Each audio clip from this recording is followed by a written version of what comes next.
자, 우리 서로에게 인사하겠습니다. Happy Father's Day.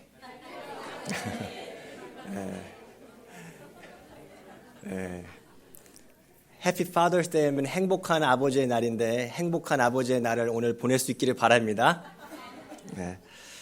여러분 혹시 남편 덩어리 시리즈를 들어보셨나요?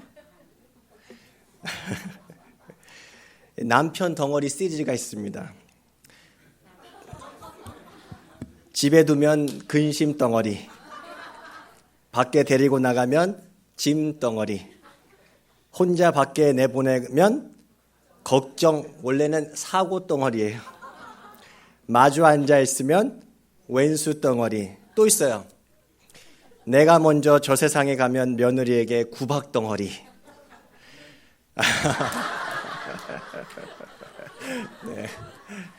제가 이걸 읽으면서 재미있는 유머다 했는데 저 역시 남편인데 라는 생각에 마음이 좀 씁쓸했습니다. 사실 우리 남편들도 할 말이 참 많지 않습니까? 조용하네요. 유구무원인 거예요. 입이 있어서 할 말이 없어요. 요즘에 한국의 청년들이 결혼을 하려고 하지 않는다고 합니다.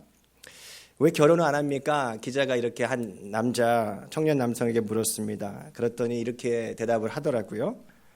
내 월급으로 혼자서 잘 먹고 잘 살 수 있는데 평생 돈 벌여다 주는 노예를 살고 싶지 않아서 저는 결혼 안 합니다. 그렇게 얘기하더라고요. 또 한 조사에서 아버지들에게 이렇게 물었다고 합니다. 다시 산다면 자녀를 갖겠는가? 우리 한번 여쭙겠습니다. 다시 산다면 아이를 갖겠습니까, 아버님들? 네, 아주 훌륭한 아버지세요. 해피 파더스 데이 누릴 만한 자격이 있는 분들입니다. 근데 이 통계 자료에서는요, 무려 80%가 아이를 안 갖겠다. 그렇게 대답을 했답니다. 무슨 얘기냐면, 이 아버지들 나름대로 이게 좋은 아빠, 좋은 남편이 되려고 하는 압박감이 굉장히 많이 있다라는 사실입니다. 직장에서 받는 스트레스나 중압감도 심한데 아버지가 되려고 하는 거 참 너무 힘들어서 차라리 아버지 안 하고 말겠다 하는 그러한 통계일 수 있다라는 거죠. 제가 그러면서 생각해 보았습니다. 이게 한국뿐만 아니라 이 미국도 이 아버지들이 별로 주목을 받지 못하는 날 같아요. 아버지 파더스 데이가. 어떻게 하는 줄 아세요? 예, 맞아요. 오늘 꽃이 없어요. 예, 5월 달에는 우리 어머니 Mother's Day는 온 교우들에게, 온 어머니들에게, 여성분들에게 다 꽃을 달아드렸는데 오늘 꽃이 없어요. 내년에는 꽃이 있을 줄로 압니다. 예, 또 이게 어떻게 하냐면요, 아버지의 날은, 어머니의 날은 그 학기 중이었거든요. 근데 아버지의 날은 뭐예요? 방학 중에 있더라고요. 그러니까 보통 어머니의 날은 학교에서 아트 앤 크래프트도 하고 학교에서 이렇게 레커나이즈도 해가지고 학교에서 뭘 들고 와요, 애들이. 예, 꽃도 들고 오고. 그런데 아버지의 날은 방학이에요. 놀기 바빠 애들이. 예, 한숨 짓게 만드는, 이게 별게 없습니다. 그나마 이 교회가 참 좋은 게요, 우리 이번에 BBS 때 감사하더라고요. 간식을 만드는 코너에서 Father's Day라고 컵케이크를 만들어줬어요. 그래서 배불리 컵케이크를 먹었습니다. 아주 참 감사했어요. 참 맛있었는데, 이 묵묵히 가족을 위해서 헌신해온 우리 남편, 아버지들께 우리 지금 옆에 계시면 우리 한번 이렇게 선언해 주면 좋겠습니다. 당신은 좋은 남편입니다.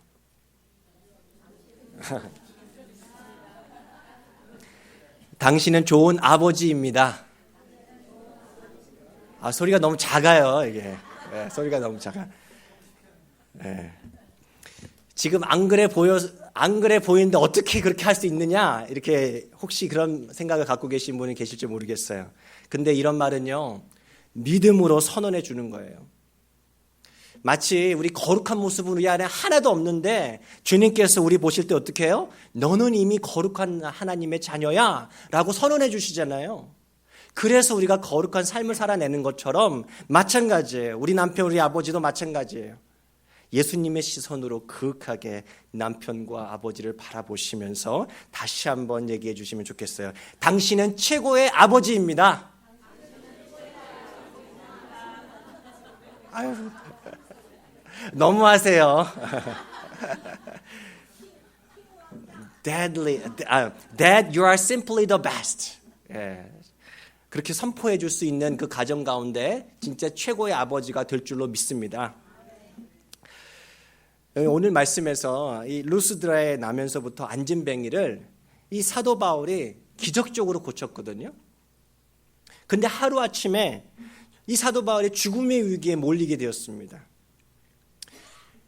바울을 죽여야 한다고 하는 그 사명을 가지고 안디옥에서 그리고 이고니온에서 달려온 유대인들의 선동이 있었기 때문에 그렇습니다. 한번 지도를 한번 보시겠는데요. 이 사도 바울이 했던 1차 여행 지도인데요. 바울이 떠나온 이 두 지역, 이고니온과 안디옥이 지금 바울이 있는 루스드라와 얼마나 거리가 떨어져 있냐면 안디옥은 무려 120마일 정도 되고요. 그 BCD 안디옥이에요. 그리고 이고니온은요 24마일 정도 되는 거리예요. 그러니까 얼마나 이 바울이 보기 싫었다면 그렇게 먼 지역에서 쫓아와서 이 루스드라에 있는 사람들을 선동해가지고 바울을 막 죽이려고 했던 거예요. 바울을 한때는 막 신이라 막 추앙하다가 이들의 선동으로 하루아침에 폭도로 변한 루스드라 주민은요 한뜻이 되어서 바울을 돌로 쳐 죽입니다. 실제로 이게 하나님의 은혜로 간신히 살아나긴 했지만 이 사람들은 알았어요. 아, 죽었구나. 그래서 성 밖으로 데려가서 버리고 맙니다. 그런데 우리가 눈여겨봐야 하는 것은 여기서부터예요. 여러분, 보통 우리가 어떤 장소에서 고생을 심하게 하면 그곳은 어떻습니까? 보고 싶어요? 보기 싫어요? 예, 쳐다보기도 싫지 않습니다. 쳐다보기도 싫을 거예요. 보통 우리 한국에서 군대 나오신 분들 이야기를 종종 해요. 보통 군인들은 자기가 있었던 그 부대가 있는 방향을 향해서 뭣도 안 한다고요? 예, 소변도 안 넣는다. 예, 그렇게 얘기를 한답니다. 바울은요, 자신들을 향해서 돌팔매질한 폭도들이 있는 그 성으로 정말 기적적으로 살아나고 나서 걸어 들어가요. 루스드라 성으로 도망가지 않고 걸어 들어갑니다. 그리고 거기서 하루를 보내요. 돌에 맞아 온몸이 피투성이가 되고 정말 마음도 몸도 만신창이가 된 상태였을 것 같은데 그런 몸으로 다음날 아침 일어나가지고 동쪽으로 약 86마일 정도 떨어져 있는 더베로, 영어로는 더비라고 가서 그곳으로 가서 복음을 전합니다. 한번 생각해 보세요. 온몸에 상처투성이었던 그 바울이 온몸을 ton져서 복음을 선포했을 때 그곳에서 정말 많은 사람들이 야, 이 사람 뭔데 이런 몸을 하고 이 말씀을 전하는가 하면서 귀를 쫑긋하고 듣지 않았겠어요? 그곳에서 정말 많은 제자들이 생겨났다라고 누가는 기록하고 있습니다. 그런데 또 더 생각해 볼 것은 그 다음 행선지예요. 더베에서 그렇게 많은 제자를 이렇게 생겨나게 하는 복음 사역을 마치고 바울이 이제 어디로 향합니까? 2절 21절 말씀에 이렇게 적혀 있어요. 루스드라와 이고니온과 안디옥으로 돌아갔다. 좀 이상하지 않습니까? 자신을 죽이기 위해서 아주 잔인하게 돌팔매질했던 그 폭도들이 여전히 눈을 뜨고 살아있는 그 곳으로 다시 발걸음을 옮기는 거예요. 여기서 한 가지 우리가 좀 주목할 게 있습니다. 바울의 1차 전도지 마지막 전도지는 이 더베거든요. 근데 이제 더베를 끝으로 이제 자신을 파송한 그 안디옥 교회 있잖아요. 거기는 안디옥 교회는 시리아 안디옥이에요.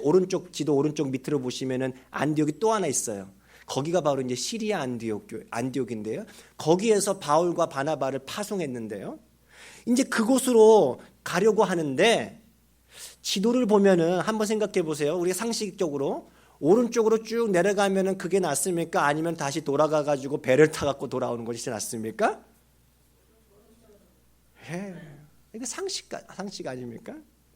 동쪽으로 좀 더 가서 다소를 지나 안디옥으로 내려가는 길이 훨씬 상식적인 것은요, 두 가지 숨은 이유가 있어요. 뭔가 첫 번째는 그 길은요, 길이 험한 길이 아니에요. 당시 로마 제국에서 아주 길을 잘 닦아 놓았어요. 훨씬 안전하고 빠른 길이었습니다.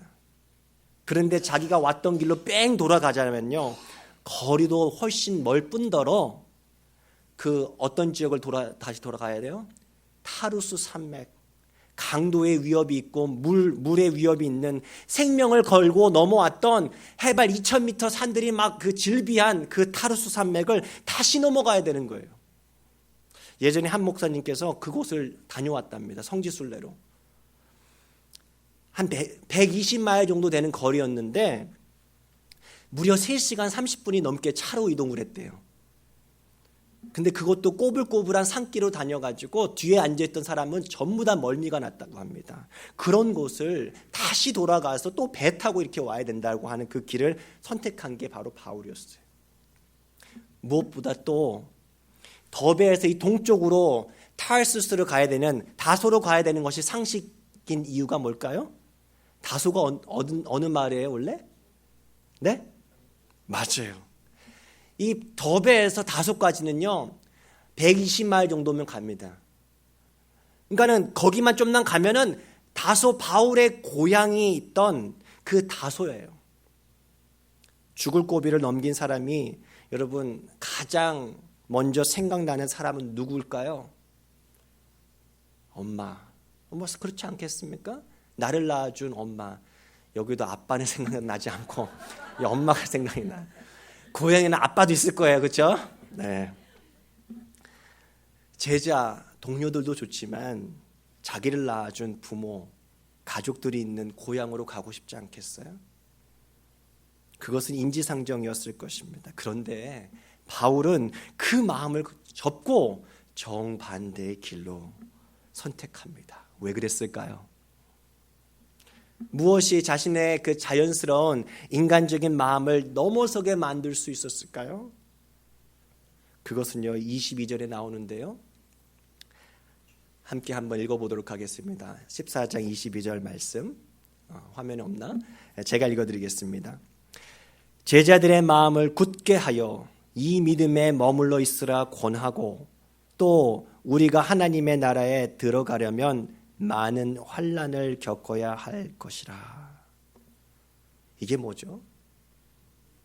나를 필요로 하는 그곳, 나를 부르는 그곳으로 순종해 가려고 하는 그 소명의식, 그 소명의식이 힘이 되었다라는 거예요. 내가 가고 싶은 길을 벗어나게 하는, 돌아서서 나를 필요로 하고 내가 마땅히 가야 하는 그 길로 가게 하는 그 소명이라는 것입니다. 그 힘이 더 강했다라는 거예요.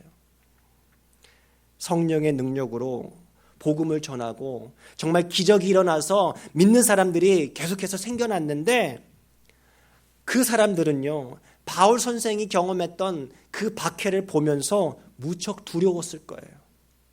아, 신앙생활 이렇게 힘든 거야? 아, 나는 못해. 마음이 얼마나 무너졌겠어요. 그렇게 믿음을 저버린다면 얼마나 안타까운 일인가 싶어서 이 바울은요 다시 그들이 있는 곳으로 들어가는 거예요. 그래서 믿음이 연약한 초신자들을 격려합니다. 그렇게 그들의 마음을 굳게 하여 이 믿음에 머물러 있으라고 권합니다. 여러분, 여기서 바울이 말했던 이 믿음이 뭐예요? 근데 그 믿음은 추상적인 관념이 아니에요. 오늘 말씀에 보니까 많은 고난을 받아야 하는 삶, 많은 고난으로 가득한 삶으로 증명되는 그 믿음, 그 믿음을 바울은 몸소 가르쳐 주었던 거예요. 그 바울의 가르침은요, 제자들이 받았을 때 어떻게 느껴졌을까요? 아, 이게 진짜 말뿐이 아니구나. 그들은요 피부로 와 닿았을 거예요. 왜 그렇습니까? 자신의 눈으로 바울의 삶을 직접 목격했기 때문에 그렇습니다. 제가 지난 총회 갔을 때 저희 목사님들과 대화하면서 우리 이곳에서 멀지 않은 그 뉴저지에 아무도 많은 분들이 예전에 뉴스를 들어서 들으신 분도 계시겠지만 뉴저지 찬양교회 그 목사님에 관한 이야기를 하는 것을 들었습니다. 그 목사님의 그 따님이 몇 년 전에 정말 그 괴한에 살해당하는 아주 끔찍한 정말 큰 아픔을 경험하셨었는데요. 그 사건을 이 목사님께서 전해 들었던 날이 토요일이었다고 합니다. 여러분 보통 같으면은 그 다음날 어떻게 예배 집례하실까요? 그런데 이 목사님께서 그 토요일날 그 얘기를 전해 듣고는 다음날 주일 예배를 몇 부까지 있는 그 주일 예배를 평상시처럼 모두 집례하셨다고 합니다. 얼마나 힘드셨을까? 저는 가히 상상을 못하겠더라고요. 그런데 그 이후에 많은 성도님들이 그런 얘기를 했다고 합니다. 목사님을 보면서 진짜 부활이 있구나 확신하게 되었습니다. 그렇게 이야기들을 했다고 하더라고요. 왜 그랬을까요? 목사님의 그 삶 속에 성경의 가르침이 새겨져 있었기 때문에 그렇지 않습니까? 몇 주 전에 저희 교회를 방문하셨던 캄보디아 선교사님 역시도 비슷하지 않습니까? 그 선교사님들이 많은 그 지역으로 들어갈 것이냐 아니면 선교사님들이 별로 없는 그 좀 척박한 곳으로 들어갈 것이냐라고 그 선교지를 놓고 기도하고 있을 때 이 선교사님 가정이 들어가기 전에 순교당하셨던 그 선교사님 가정이 있는 그곳으로 하나님께서 자신의 가정을 부르신다라고 하는 그 소명을 받고 들어갔다라는 그 고백을 우리가 다 듣지 않았습니까? 그 선교사님을 통해서 보여지는 그 삶의 모습은 믿음은요 그냥 추상적이지 않아요. 삶 속에서 다 드러난다라는 것입니다. 이번 수요일 저희 수요 예배에 오실 그 알래스카에서 원주민들이 모여 있는 한 300여 명 모여 있는 작은 섬에서 사역하고 계시는 그 장준호 목사님의 그 경우도 다르지 않을 거라고 생각합니다. 많이 오셔서 함께 서로 중보하시고 또 많은 믿음의 도전을 받을 시간이 됐으면 좋겠습니다. 내가 가고 싶어하는 곳이 아니라 내가 마땅히 가야 하는 곳으로 걸어가는 그 소명자의 삶은요 두 가지가 있습니다. 그 삶 속에는요 두 가지가 나타나는데 첫 번째 소명자의 삶에는요 반드시 열매가 맺혀지게 되어 있다는 사실입니다. 같이 한번 읽겠습니다. 시작. 소명자의 삶에는 열매가 있다. 오늘 14장을 하고 있는데요. 2장을 뛰어넘어서 16장에 가보면은요. 바울이 2차 전도 여행을 떠나게 됩니다. 근데 바울은요. 그 2차 여행을 떠날 때는 자신의 고향 그 다소를 지나서 루스드라로 다시 자신을 돌팔매질했던 폭도들이 있던 그 성으로 다시 들어오거든요. 근데 그곳에서 16장에 누가 나온 줄 아세요? 맞습니다. 바울의 영적인 아들 디모데를 거기서 데려갑니다. 무슨 얘기예요? 바울이 겪은 끔찍한 박해 장면을 생생하게 지켜보면서 참된 믿음을 배웠던 제자들 가운데 디모데가 거기에 있었다라는 사실입니다. 사실 청년 디모데가 이 고난의 길, 그 바울을 따라가는 그것도 참 대단하지만 그 자신의 아들을 보내는 고난의 삶으로 내맡기는 어머니 유니게의 믿음도 놀랍지 않습니까? 또다시 어머니가 나오네요. 이 두 사람은요 참된 믿음이 무엇인지 제대로 알았던 거예요. 디모데후서 3장 11절에서 11절 말씀 이렇게 적고 있습니다. 같이 한번 우리 한 목소리 읽어볼까요? 시작. 박해를 받음과 고난과 또한 안디옥과 이고니온과 루스드라에서 당한 일과 어떠한 박해를 받은 것을 내가 과연 보고 알았거니와 주께서 이 모든 것 가운데서 나를 건지셨느니라. 무릇 그리스도 예수 안에서 경건하게 살고자 하는 자는 박해를 받으리라. 아멘.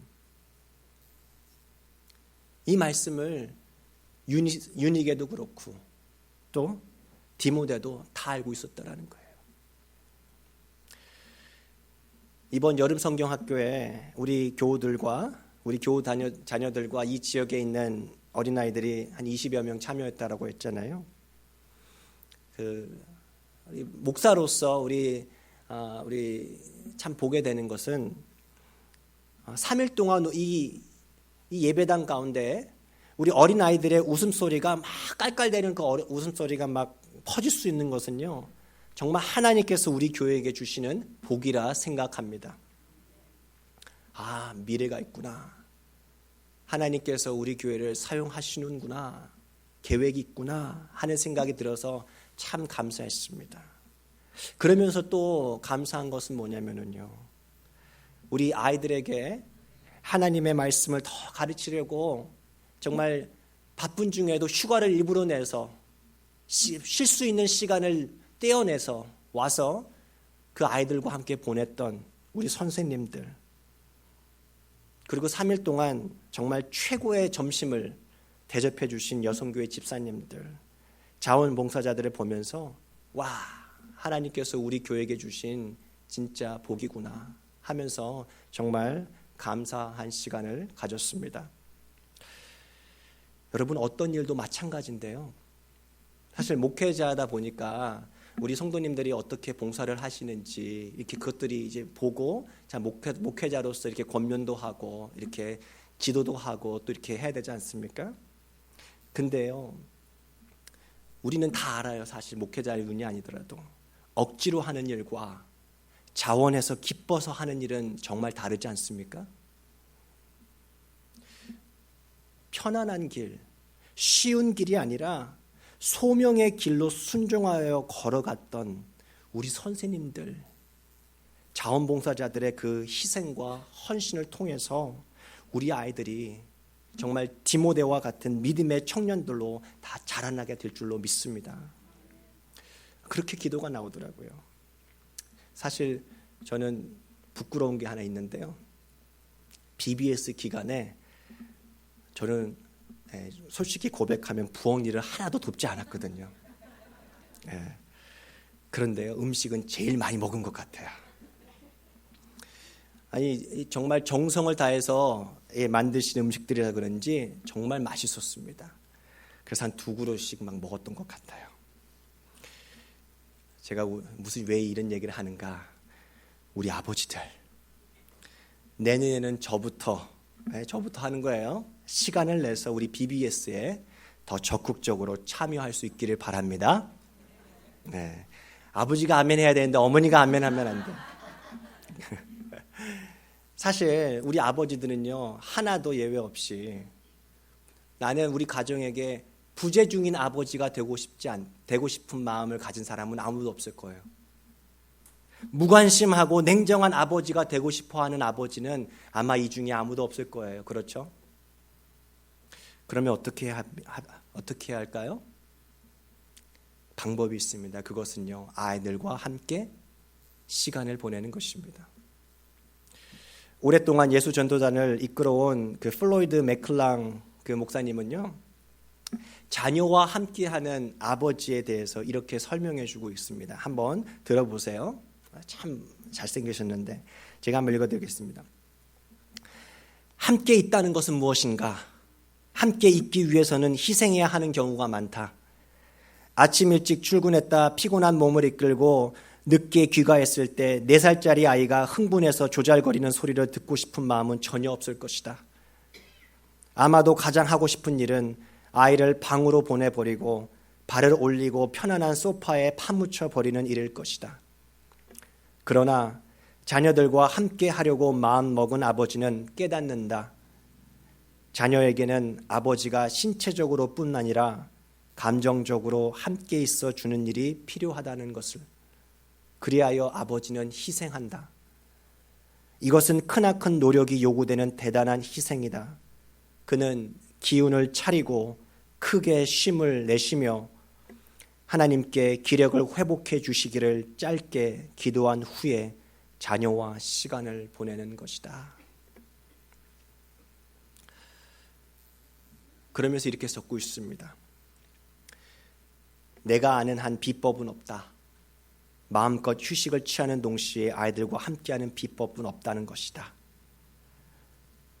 신앙적인 아버지가 돼야 하는 꼭 필요한 작업 요건, 좋은 아버지가 되기 위해서 이런 희생은 쉬운 일이 아니지만 필수이다. 이 일은 진짜 남성만이 할 수 있다.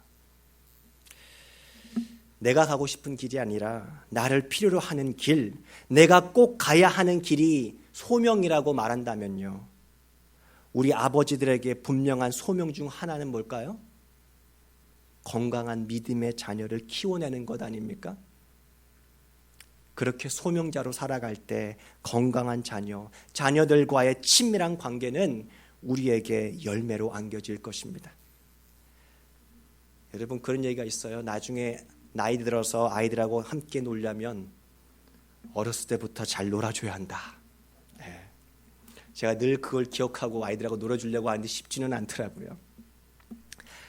편안한 길, 쉬운 길, 고향길이 아니라 소명의 길로 걸어가는 바울은요, 예수님의 모습을 참 많이 닮았어요.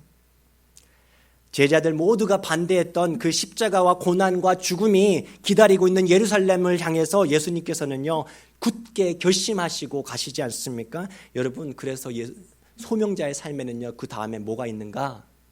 소명자의 삶에는요, 예수의 흔적이 있게 됩니다. 같이 읽겠습니다. 시작.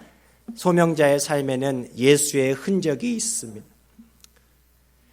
소명자로서 살았던 바울은요, 자신의 삶을 이렇게 고백합니다. 갈라디아서 말씀입니다. 우리 같이 한 목소리로 같이 읽겠습니다. 시작. 그러나 내게는 우리 주 예수 그리스도의 십자가 외에 결코 자랑할 것이 없으니 그리스도로 말미암아 세상이 나를 대하여 십자가에 못 박히고 내가 또한 세상을 대하여 그러하니라.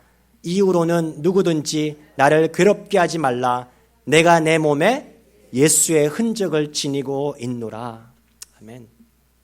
여러분, 흔적이란 말은요, 다름이 아니에요. 뜨겁게 불에 담근 인두로 짐승에 찍는 그 낙인이 바로 여기서 말하는 흔적입니다.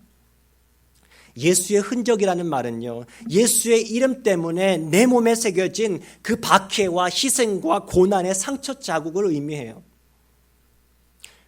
오늘 말씀을 들으면서 다시 한번 깨닫게 되는 것은요, 하나님의 나라에 들어가서 만난 사람들은요, 하나같이 예수님의 그 고난을 닮았다라는 거예요.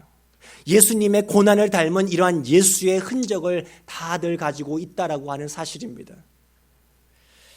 여러분, 저는 부산에서 군 생활을 했거든요. 제가 소속된 부대는요, 공수부대였습니다. 멋있지 않습니까? 공수부대가 뭐냐면요, 이렇게 낙하산을 타고 뛰어내리는 부대가 공수부대입니다. 그래서 영어로 우리 Airborne Unit이에요. 물론 저는 한 번도 비행기에서 뛰어내린 적은 없습니다. 하지만 비행기는 탔어요. 비행기에서 같이 타서 뭐 했는가? 저는 군종이었거든요. 그래서 뛰어내리는 사람들이 긴장하고 무서워하는 사람들이 있거든요. 그들을 위해서 기도해 주는 역할을 제가 했었습니다. 그런데 중요한 건 뭐냐면 같은 부대였어요. 같은 공수부대였기 때문에 저는요, 공수부대원들만 달고 있는 옆에 있는 패치, 저기 위에 있는 그 패치가 여기 옆에 그 숄더에 다는 거거든요. 그 패치를 달고 그 일반 미군들은요, 검정색 베레모를 썼거든요. 근데 저는요, 공수부대원들만 쓰는 자주색 베레모를 쓰고 다녔어요. 그러니까 아주 어깨에 힘이 확 들어가고 다녔어요. 이 부산에서는 다 아니까는 별로 그렇게 뭐 관심이 끌지 못하는데, 저희를 잘 모르는 대구에 가서 이렇게 부대 파견이 가면 그곳에 있는 잘 모르는 이 어린 미군 병사들이 저에게 와가지고 제 옷차림을 보고 가만히 다가와서 묻습니다. How was it like jumping out of the airplane?